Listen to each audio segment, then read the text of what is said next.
Good day, ladies and gentlemen. Thank you for joining me today. Today, I bring you one of the most astonishing untold stories of the American Revolution. It's a story so daring, so unlikely, that even the British generals never saw it coming. It's the story of a man named James Armistead. Later, he changed his name to James Armistead Lafayette. But he started out as a young slave man from New Kent County, Virginia. And he used courage, intelligence, and quiet devotion to outsmart the greatest British commander in America, Lord Charles Cornwallis. This is the story of the spy no one expected, a man whose faithfulness in secret helped change the course of the entire war.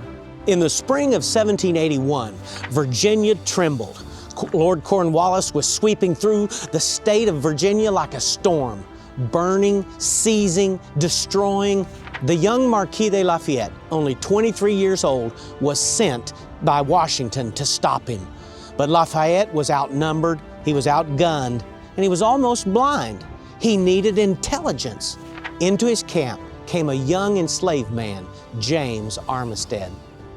So James asked permission from his master to serve the American cause, and it was granted. Lafayette quickly realized James possessed something priceless, the ability to move in and out of the British lines unnoticed, because British officers, blinded by prejudice, simply did not see a black man. So Lafayette entrusted him with one of the most dangerous assignments of the entire war: infiltrate Cornwallis's army. James posed as a runaway slave. The British believed him instantly. They welcomed him into their camp, and they offered him shelter and food and gave him tasks to do inside of their own encampments. But before long, James was working in the tents of British officers, even attending to Cornwallis himself. But something happened that no American could have predicted. Benedict Arnold, the infamous traitor, took a liking to James. Arnold spoke freely around him, boasting of strategies, movements, and supply lines. James listened, quietly, carefully, remembering every detail. Then, under the simple excuse of going out foraging looking for supplies, James slipped out and carried this intelligence through woods and fields back to General Lafayette. Lafayette later wrote that James provided, quote, intelligence of the utmost importance from the enemy's camp. Through James, the Americans finally knew what Cornwallis was planning. But spies walk thin lines, and Cornwallis eventually decided to use James as a double agent. He ordered James to deliver false information to Lafayette, lies designed to lure the Americans into a trap. Cornwallis had no idea that James was already working for Lafayette. James delivered the message, then he stepped aside and revealed the truth. He exposed the British deception and gave Lafayette the real plans he had overheard. This made James one of the earliest documented double agents in American history. Through his intelligence, the Americans learned Cornwallis intended to fortify Yorktown. And when George Washington arrived with fresh troops and the French Navy blocked escape by the sea, Cornwallis found himself surrounded, in part because of the quiet courage of a young slave who had turned spy. Yorktown fell. The revolution was effectively won, but James Armistead's personal battle was not. Virginia law said that enslaved men who served as soldiers could earn their freedom.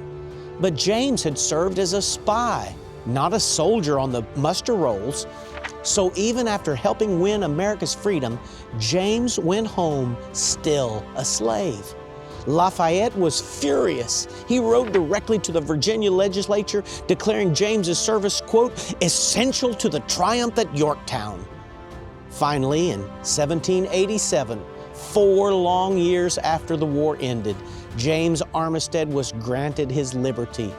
In gratitude, he took a new name, James Armistead Lafayette, a sign of honor and a tribute to the man who had championed his freedom. James Armistead Lafayette, he served without applause. His bravery was hidden from public view, but it was not hidden from God.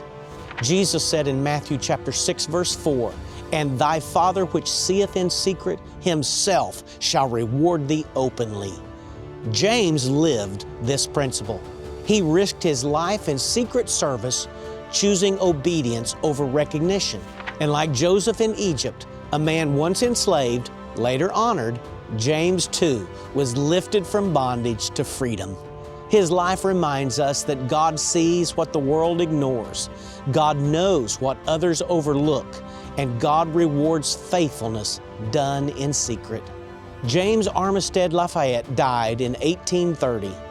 He died a free man, a husband, a landowner, and one of the quiet heroes who helped bring liberty to America.